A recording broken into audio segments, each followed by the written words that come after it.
Hello everyone and नमस्कार सभी को। आज हम लोग सीखेंगे और पढ़ेंगे हिंदी 36 भाग 2 की पोयम सवैया और कवित। ये आपकी अध्याय 3 है पोयम के भाग का। तो ये आपके क्लास 10 की कोई भी अगर हिंदी मीडियम के हो, हिंदी लिए हो सब्जेक्ट, तो ये आपके लिए इम्पॉर्टेंट है। तो चलिए बिना लेट किए हुए हम सवैया और कवित अध्याय 3 के रचयिता कौन है, कवि कौन है, इसके बारे में व्याख्या वर्णन सारी चीज़ यहाँ पे देखने जा रहे हैं। तो बिना टाइम गवाए हम लोग चलिए देखते हैं सवैया और कवित के बारे में।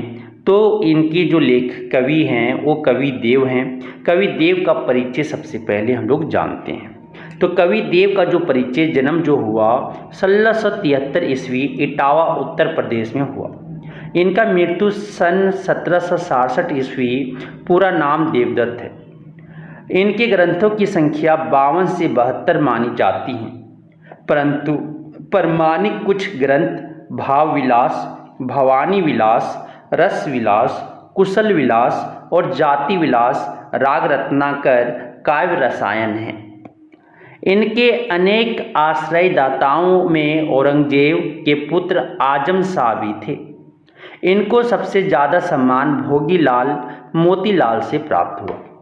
रीतिकाल के प्रमुख कवि थे। ये रीतिकाल के प्रमुख कवि हैं। देव आचार्य और कवि दोनों रूप में मान्य है। रीतिकाल के कवियों में ये बड़े प्रगल्भ और प्रतिभा संपन्न कवि थे। कवित्व शक्ति और मौलिकता इनमें खूब थी। अलंकारों में अनुप्रास, उपमा, रूपक, प्रतीप इन्हें प्रिय थे। इनकी भाषा साहित्यिक ब्रज भाषा है। माधुर्य गुण से युक्त इनकी कविता गेय है। आगे जो है इस परिचय कविता का परिचय सवैया। सवैया एक प्रकार का वार्णिक छंद है जिसके प्रत्येक चरण में 21 से 24 वर्ण होते हैं।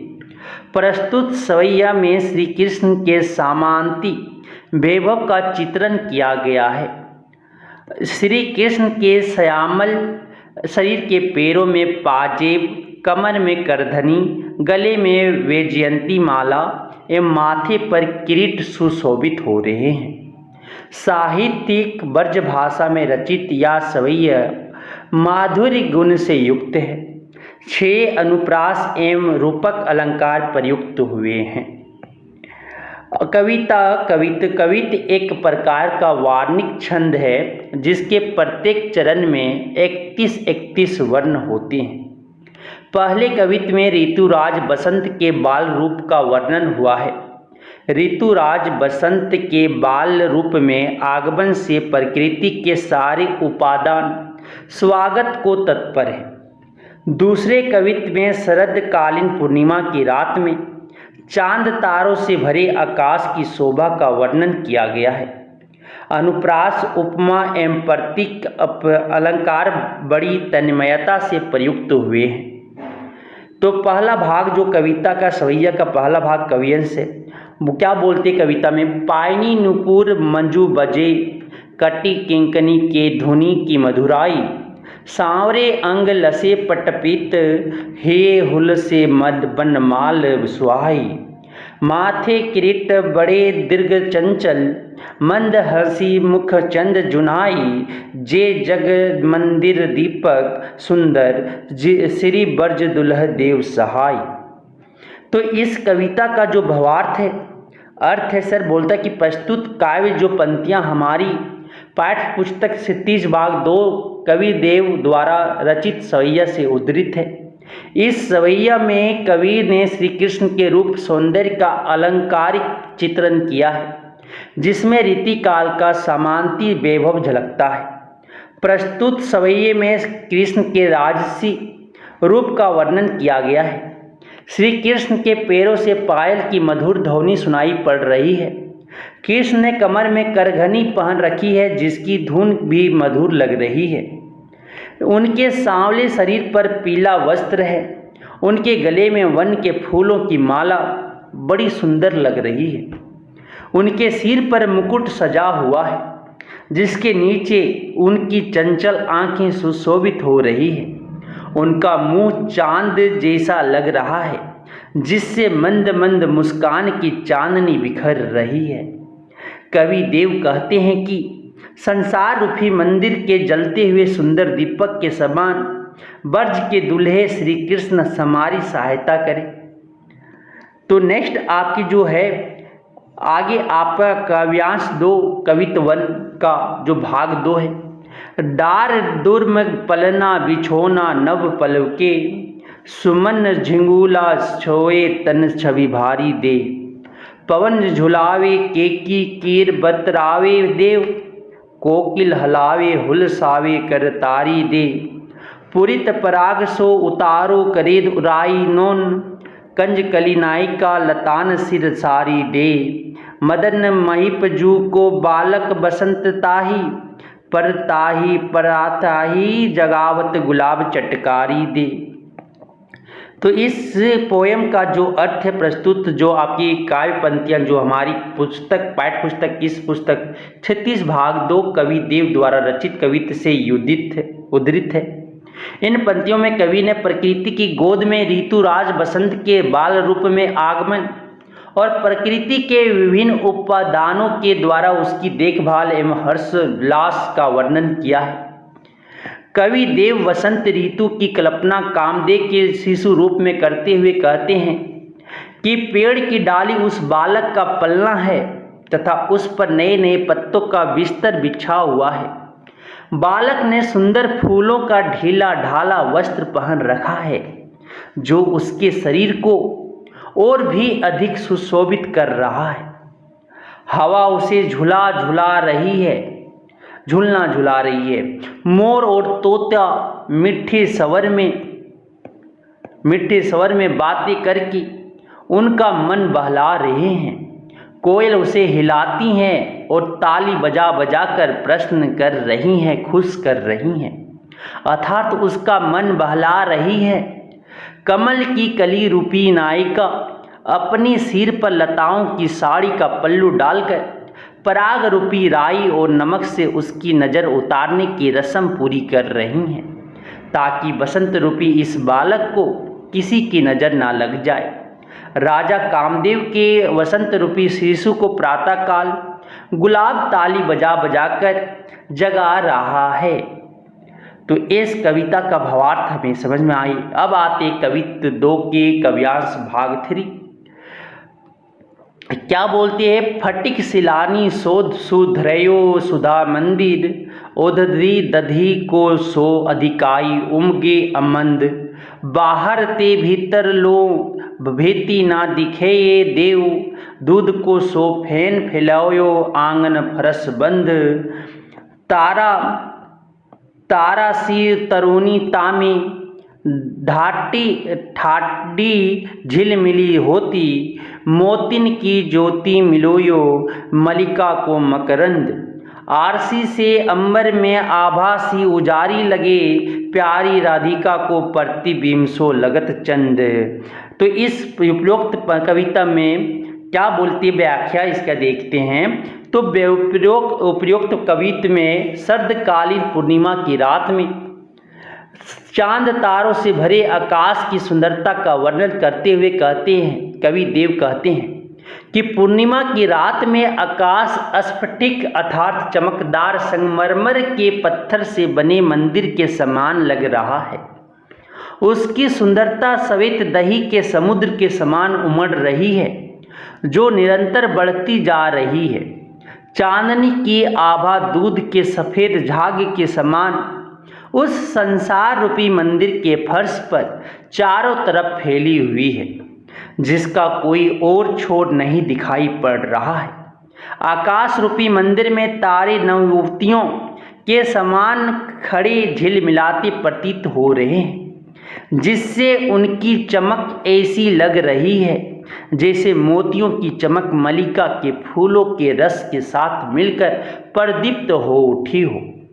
शीशे के समान चमकते आकाश में चांद प्यारी राधिका के प्रतिबिंब के समान प्यारा लग रहा है। तो तो आगे जो इस कविता का एक कविता के सारे अर्थ भावार्थ हम समझ चुके हैं। अब इनके इम्पॉर्टेंट जो क्वेश्चंस बन सकते हैं वो क्वेश्चंस हम देखने जा रहे हैं। तो क्या बोलता है पहला क्वेश्चन देखिएगा, कवि ने श्री ब्रज दुल्ह किसके लिए प्रयुक्त किया है और उन्हें संसार रूपी मंदिर का दीपक क्यों कहा है।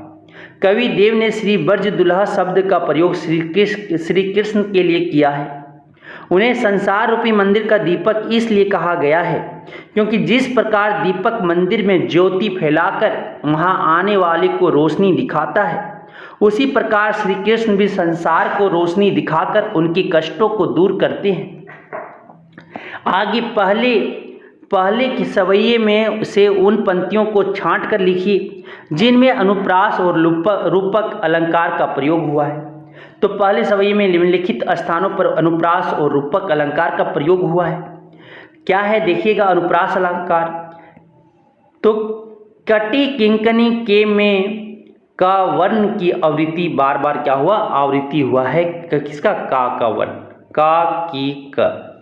सांवरे अंग लसी पटपीता, पा वर्ण की यहाँ पे पटपीत, पा का आवृत्ति हुआ है, रिपीट हुआ है। हे हुल से बनमाल सुहाई, यहाँ पे हा का वर्णन बार बार हुआ है, वर्ण का के कारण इसे क्या बोला गया, अनुप्रास अलंकार का प्रयोग हुआ है। रूपक अलंकार जग मंदिर दीपक, संसार रूपी मंदिर के दीपक में रूपक अलंकार का प्रयोग हुआ है। आगे जो बोलता है निम्नलिखित पंक्तियों का काव्य सौंदर्य स्पष्ट कीजिए। पायनी नुपुर मंजू बजे, कटी किंकनी के धुनी की मधुराई, सांवरे अंग लसी पटपित, हे हुल से बनमाल सुहाई। तो उत्तर जो काव्य सौंदर्य के को दो भागों में व्यक्त किया गया है, भाव सुंदर और शिल्प सुंदर। तो भाव सौंदर्य जो है इसका वो क्या है, कविता में श्री कृष्ण के सामंती वैभव का वर्णन किया गया है। उनके पैरों में सुंदर पायल बज रही हैं, उनकी कमर से करधनी की मधुर ध्वनि आ रही हैं, उनके सांवले शरीर पे पीले वस्त्र सुशोभित हो रहे हैं तथा गले में पहनी हुई वैजंती माला बहुत सुंदर लग रही है। शिल्प सौंदर्य माधुर्य गुण से युक्त साहित्यिक ब्रज भाषा का प्रयोग किया गया है। सवैया नामक वार्णिक छंद का प्रयोग हुआ है जिसके प्रत्येक चरण में 24 वर्ण प्रयुक्त हुए हैं। कटी किंकनी के पटपित हिये हुल से में अनुप्रास अलंकार प्रयुक्त हुआ है। दूसरे जो आपकी नेक्स्ट क्वेश्चन है, दूसरे कवित्व के आधार पर स्पष्ट करें कि ऋतुराज वसंत के बाल रूप का वर्णन परंपरागत वसंत वर्णन के किस प्रकार भिन्न है, अलग है। कि दूसरे कवित्व के आधार पर आपको स्पष्ट करें कि ऋतुराज जो वसंत के बाल रूप का वर्णन किया गया है वो वसंत वर्णन से किस प्रकार अलग, परंपरागत वसंत वर्णन से किस प्रकार अलग है वो आपको बताना है।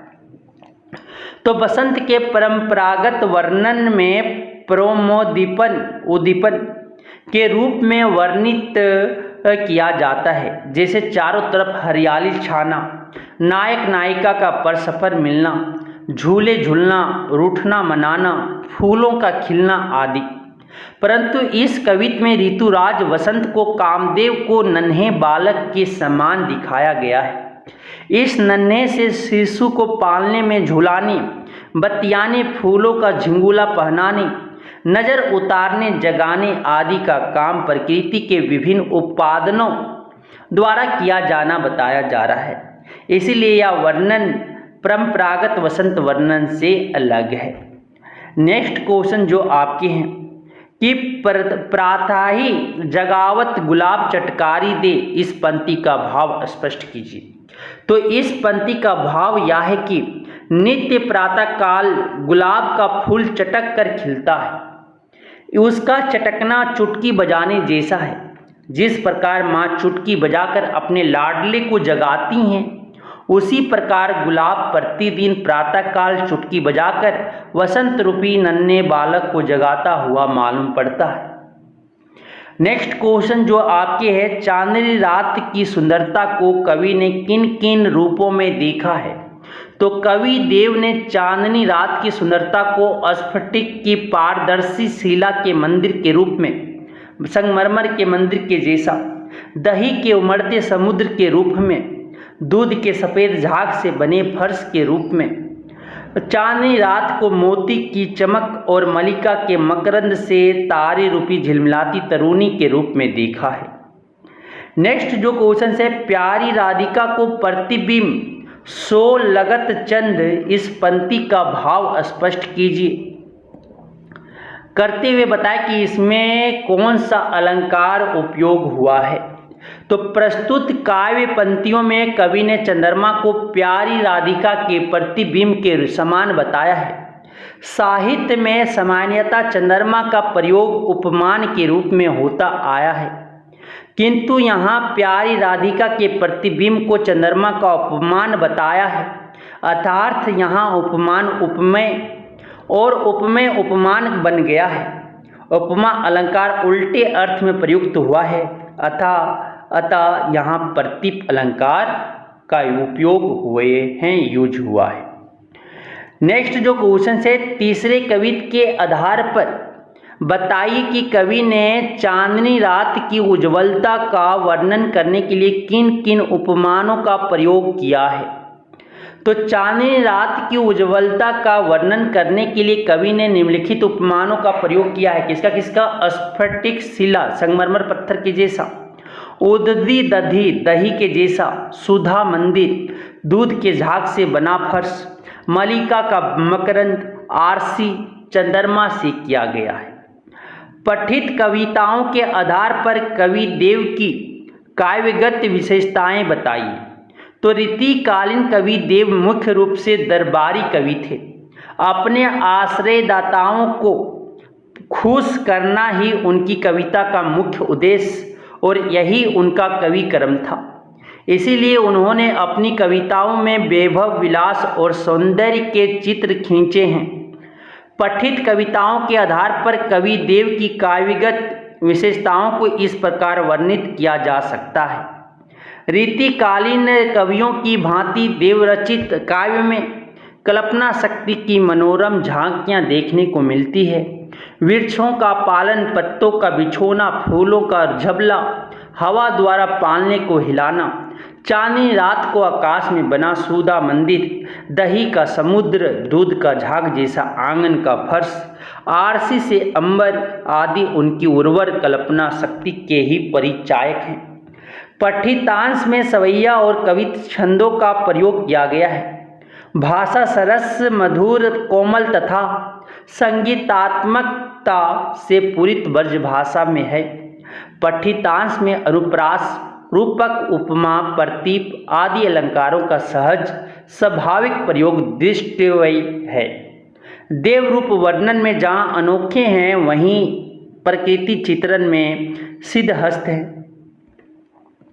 आगे आप अपने घर की छत से पूर्णिमा की रात देखिए और तथा उसके सौंदर्य को अपनी कलम से शब्दबद्ध कीजिए कि पूर्णिमा को रात को आपने छत से क्या देखना है, पूर्णिमा को, चांद को, और उसके सौंदर्य जो उसके सुंदर है अपने कलम से व्याख्या करना, लिखना है। तो आज पूर्णिमा की रात है, घर की छत पर चढ़कर इसके अपरितम मनमोहक सौंदर्य का अवलोकन कर रहा हूँ।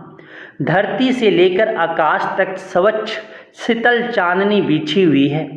सारा वातावरण शांत है, पवन मंद गति से चल रहा है। वृक्षों की चोटियां मानो अपनी मंद मुस्कान से स्वच्छ चांदनी रात का स्वागत कर रही हैं।